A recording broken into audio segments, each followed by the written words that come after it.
Welcome to the Deep Dive. Today, we're plunging into a topic that couldn't be more profound, really.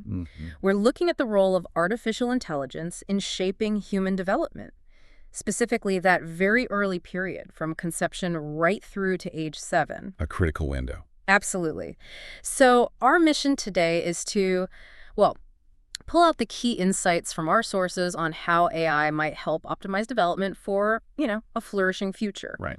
But also, critically, how we navigate the pretty significant challenges that come with it. This isn't just about slotting in new tools, is it? No, not at all. It's potentially about rethinking how we nurture our youngest members, fundamentally. And why is this time frame, conception to 7, so uniquely important? Well, it's just a period of incredible brain development. Yeah. Unparalleled, really. We're talking over 1 million new neural connections forming every second. Wow. Every second. Yeah, so the quality of experiences during that time, it lays the foundation for life. AI's influence here, in this really malleable phase, it carries huge, lasting implications, things we couldn't measure or intervene in before. So that's the core of it, isn't it? This kind of dual landscape. Exactly. On one hand, you've got these amazing opportunities, personalization, maybe early diagnosis. But then you run into really complex ethical questions, data privacy, human agency. Yeah, the big ones. So the big question we're exploring is, can AI genuinely help unlock human potential right from the start? Or does it introduce risks that could fundamentally change, what it means to grow up human? Okay, let's try and unpack this. Good. So human development. It's always been seen as this complex dance, right? Between our biology, our genes, and our environment.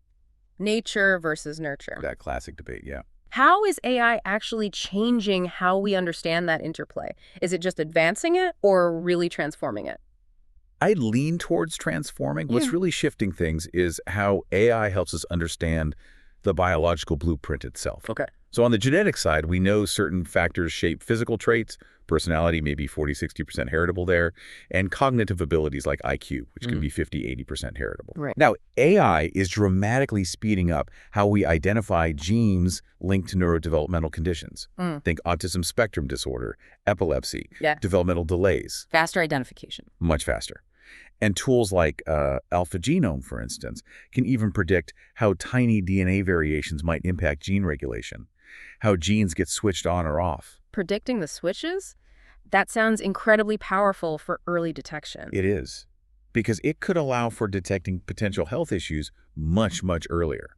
We're talking potentially shifting healthcare from being reactive, waiting for symptoms, to being proactive. Proactive right from conception or very early childhood. Potentially, yes. That's the direction this is pointing. That really does sound like a monumental shift. But what's the biggest hurdle to actually, implementing that kind of proactive model widely? Are there hidden ethical trade-offs there? That's a really crucial question. We definitely need to circle back to the ethics in detail. Okay. But sticking with the biology for a moment, there's also epigenetics. Right, how the environment affects gene expression. Exactly. Change is influenced by nutrition, stress, even parental behavior. Now, the sources don't detail specific AI applications here just yet, but the potential is massive. Imagine AI monitoring environmental factors, air quality, diet, stress markers, and predicting their epigenetic influence. So figuring out the optimal environment for healthy gene expression. Precisely. It really starts to blur those old lines between nature and nurture. It shows how the environment can actively sculpt gene expression, maybe even allowing for managing it. So AI is reshaping our view of the internal blueprint, but its impact goes way beyond the microscopic, right? Let's zoom out to the child's immediate world, family, home, school. The microsystem. Right. And in the family, we're seeing AI tools pop up as aids, helping parents with organizing things like calendars, schedule. The practical stuff. Yeah, but also offering personalized advice based on the child's age and stage. And there are even platforms for co-creating personalized stories. Co-creating stories, how does that work? Well, you could customize characters, settings, maybe the moral lesson, to enhance early literacy, or even address specific emotional needs. Ah, I see.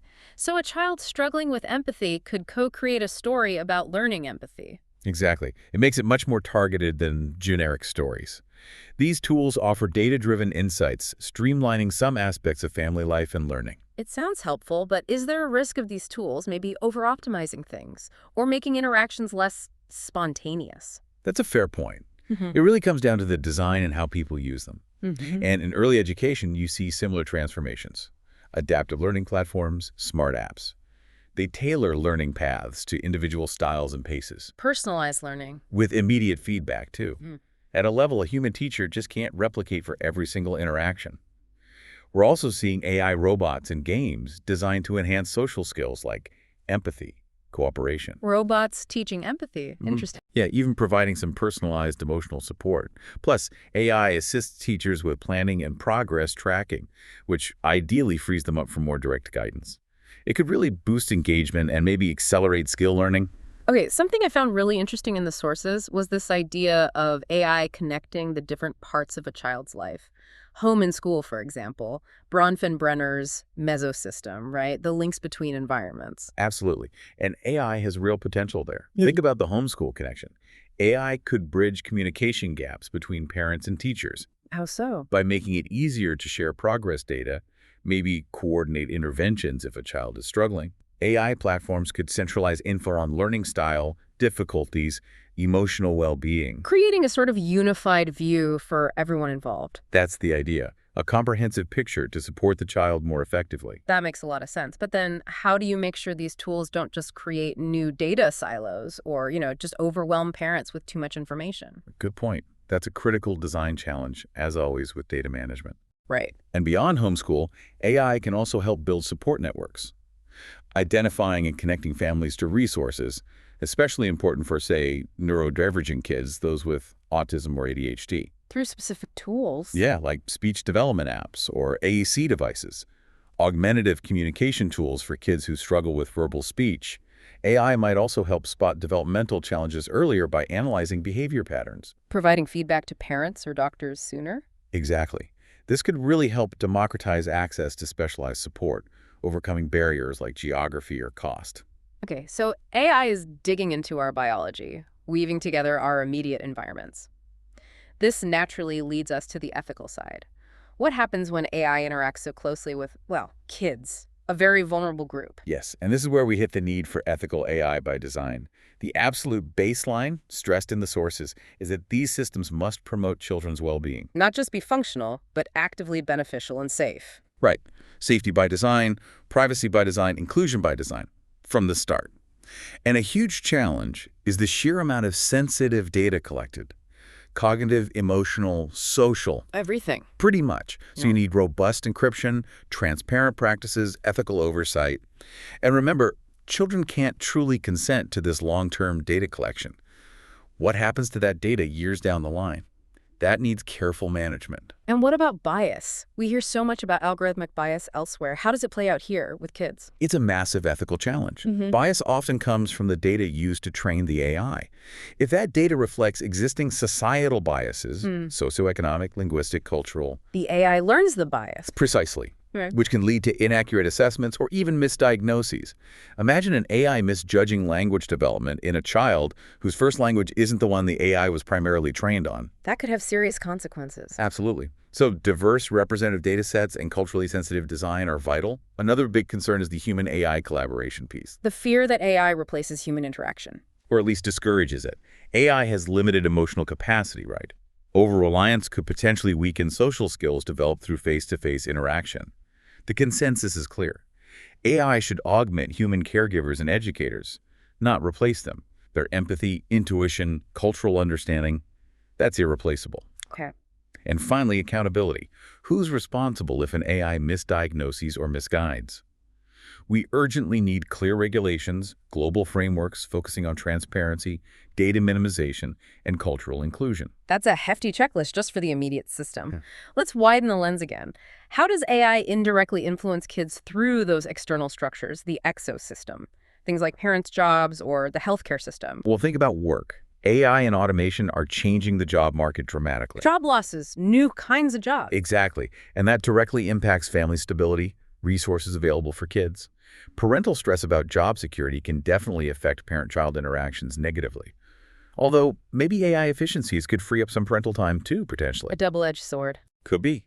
In healthcare, AI is boosting pediatric care preventive stuff, growth monitoring, predicting environmental risks, even potentially early detection of child abuse signs. That sounds incredibly promising. It is promising more effective, accessible services.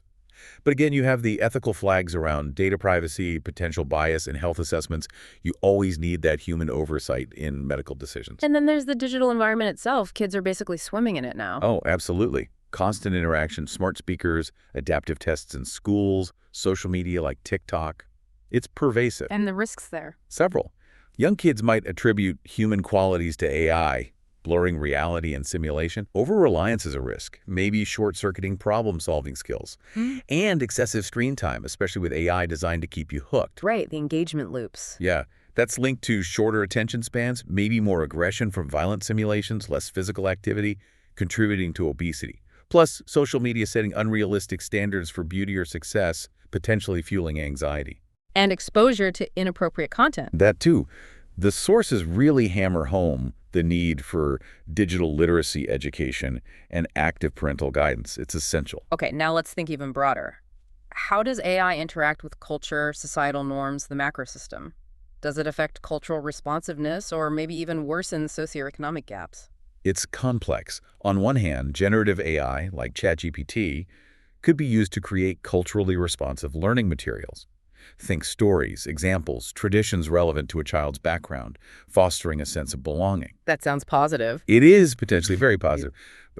And it's but human teachers are still crucial to guide and contextualize that AI content to make sure it doesn't accidentally reinforce stereotypes. The human filter is still needed? Absolutely.